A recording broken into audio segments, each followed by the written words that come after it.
This morning we're launching a new series called Today's Real Heroes. Our national correspondent Natalie Morales is here with an unforgettable pair. Natalie? And it's a story you have to see to believe. Our real heroes today are Dick and Rick Hoyt, better known as Team Hoyt. And if you haven't heard of them yet, be prepared. They're almost legends in their own right, and you'll see right now why they are heroes to so many.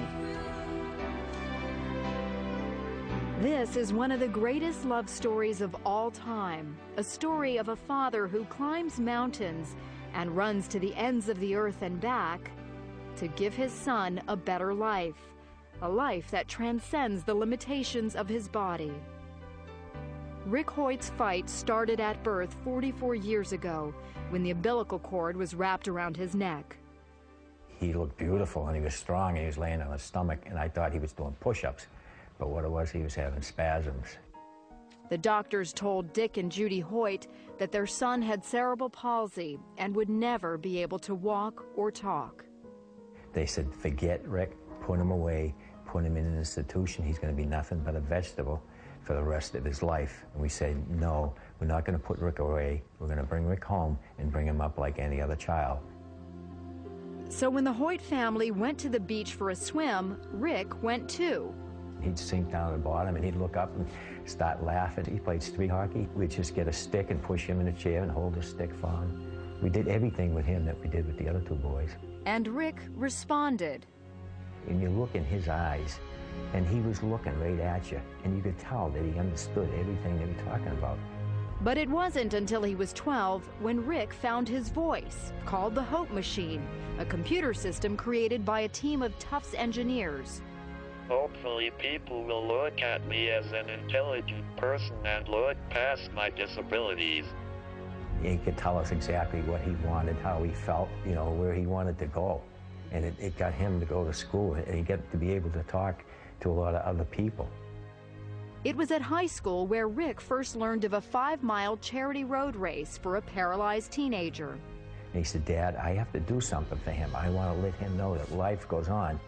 For Dick, who wasn't a runner, it was a call to action as a father. Rick told me, he said, Dad, when I'm running, it feels like my disability disappears. And that was all Dick needed to hear.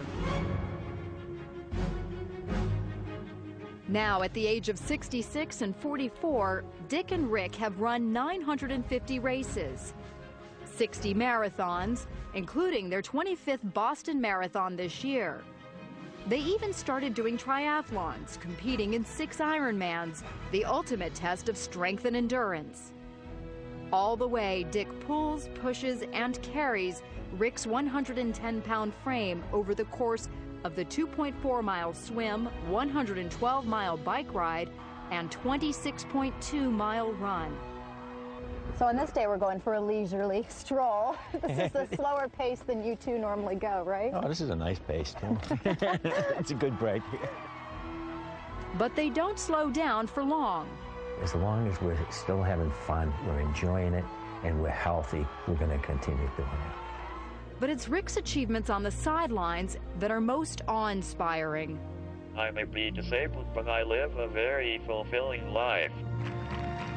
Not only did Rick graduate from high school, but also from college, earning his degree from Boston University. And he now lives in his own apartment. I have shown to disabled people that they don't have to sit back and watch the world go by. They too can go to school, get a job, and be included in everyday life. The Hoyt's motto is simply, you can. And they've made so many believe anything is possible.